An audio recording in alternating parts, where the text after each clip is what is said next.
जो लोग आपको मानते हैं, तो इसलिए आपने इन भाइयों मेरे की, इन बुजुर्गों की आप इनका ख्याल रखना है।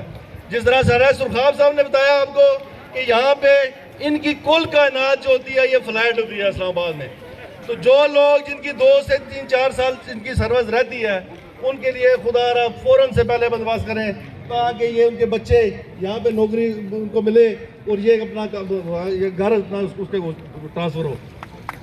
बाकी इंशाअल्लाह ताला हमने, हमारा मकसद इस यूसी में मेरा जो बाखुदा मैं पूरे G9 से इलेक्शन पूरा था मेरे पास, मैं पूरे G9 का चेयरमैन था।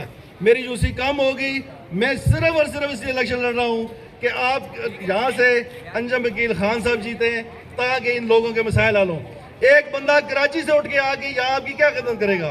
इसको क्या पता है वो सरीना होटल में रह कि यहाँ पे G9 के प्लाटों के क्या मसले हैं? तो इसलिए अंजम